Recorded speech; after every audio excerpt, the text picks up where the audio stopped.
ಕೆಲವೊಮ್ಮೆ ಒಂದು ನಿರ್ಧಾರ ಒಬ್ಬರ ಜೀವನನೇ ನಾಶ ಮಾಡಿಬಿಡುತ್ತೆ.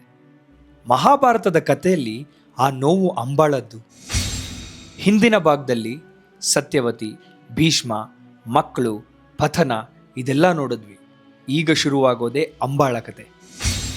ಭೀಷ್ಮ ಆ 3 ಸಹೋದರಿಯರನ್ನ ಹಸ್ತಿನಾಪುರಕ್ಕೆ ಕರ್ಕೊಂಡು ಬರ್ತಾನೆ. ಅದ್ರಲ್ಲೊಬ್ಳು ಅಂಬಾ ಒಂದು ರಹಸ್ಯನ ಭೀಷ್ಮನ್ಗೆ ಹೇಳ್ತಾಳೆ. ಅವಳು ಆಲ್ರೆಡಿ ಸಾಲ್ವಾ ಅನ್ನೋ ರಾಜನ್ನ ಪ್ರೀತಿಸ್ತಾ ಇರೋ ವಿಷಯನ. ಇದನ್ನ ತಿಳ್ಕೊಂಡಿದ್ದ ಭೀಷ್ಮನ್ಗೆ ತುಂಬಾ ನೋವಾಗುತ್ತೆ, ತುಂಬಾ ಗಾಬರಿ ಕೂಡ ಆಗುತ್ತೆ. ಯಾಕೆಂದ್ರೆ ಆ ಸ್ವಯಂವರದಲ್ಲಿ ಸಾಲ್ವಾ ಕೂಡ ಬಂದಿದ್ದ. ಅವನನ್ನು ಕೂಡ ಸೋಲ್ಸಿ ಭೀಷ್ಮ ಆ 3 ಸಹೋದರಿಯರನ್ನ ಕರ್ಕೊಂಡ್ ಬಂದಿರ್ತಾನೆ. ಇದನ್ ತಿಳಿದ ಭೀಷ್ಮನ್ಗೆ ತನ್ನ ತಪ್ಪಿನ ಅರಿವಾಗುತ್ತೆ. ಸೊ ಇದ್ರಿಂದ ಭೀಷ್ಮ ಅಂಬಾಳನ್ನ ಗೌರವವಾಗಿ ಸಾಲ್ವನ ರಾಜ್ಯಕ್ಕೆ ಕಳಿಸ್ಕೊಟ್ಬಿಡ್ತಾನೆ. ಒಂದು ಕ್ಷಣ ಅಂಬಾ ತನ್ನ ನೋವೆಲ್ಲ ಮುಗ್ದೋಯ್ತು ಅಂತ ಭಾವಿಸಿರ್ತಾಳೆ. ಆದ್ರೆ ವಿಧಿ ತುಂಬಾನೇ ಕ್ರೂರಿಯಾಗಿರುತ್ತೆ.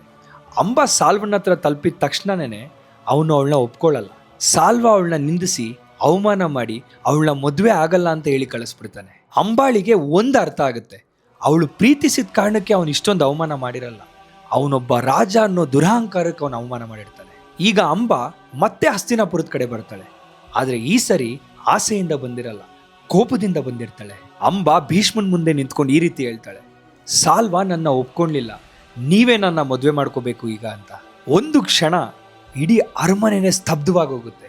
ಈ ರೀತಿ ಒಂದು ಸಂದರ್ಭ ಬಂದೇ ಬರುತ್ತೆ ಅಂತ ಅವನು ಗೊತ್ತಿತ್ತು.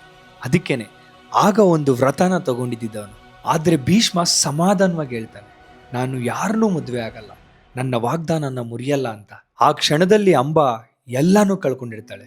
ಗೌರವ ಇಲ್ಲ, ರಾಜ್ಯ ಇಲ್ಲ, ಪ್ರೀತಿ ಇಲ್ಲ, ನಂಬಿಕೆ ಇಲ್ಲ. ನಿಧಾನವಾಗಿ ಅವಳ ಕೋಪ ದ್ವೇಷವಾಗಿ ಬದಲಾಗುತ್ತೆ. ಆ ದ್ವೇಷಕ್ಕಿದ್ದಿದ್ದು ಒಂದೇ ಗುರಿ, ಭೀಷ್ಮ. ತನ್ನ ಜೀವನ ಹಾಳಾಗಕ್ಕೆ ಭೀಷ್ಮನೇ ಕಾರಣ ಅಂತ ಅವಳು ಭಾವಿಸ್ತಾಳೆ. ಆ ದಿನದಿಂದ ಭೀಷ್ಮನ ವಿರುದ್ಧ ಪ್ರತೀಕಾರಕ್ಕೆ ಶಪಥ ಮಾಡ್ತಾಳೆ. ಅಂಬಾ ಎಲ್ಲ ಕಾಡು, ಅರಣ್ಯ, ರಾಜ್ಯಗಳನ್ನ ಸುತ್ತಾಳೆ. ಯಾರಾದ್ರೂ ಒಬ್ರು ಭೀಷ್ಮನ್ನ ಸೋಲ್ಸೋರು ಸಿಗ್ಲಿ ಅಂತ. ಆದ್ರೆ ಅವಳಿಗೆ ಯಾರೂ ಸಿಗಲ್ಲ. ಯಾಕೆಂದ್ರೆ ಭೀಷ್ಮ ಒಬ್ಬ ಸಾಮಾನ್ಯ ಯೋಧ ಅಲ್ಲ, ಅವನೊಬ್ಬ ಇಚ್ಛಾಮರಣಿ. ಕೊನೆಗೆ ಅಂಬಾ ಎಲ್ಲಾನು ಬಿಟ್ಟು ಕಠಿಣ ತಪಸ್ಸು ಕೂತ್ಕೋತಾಳೆ. ಆ ಒಂದು ಕಠಿಣ ತಪಸ್ಸಿಗೆ ಮೆಚ್ಚಿ ಶಿವನೇ ಧರೆಗಿಳಿತಾನೆ.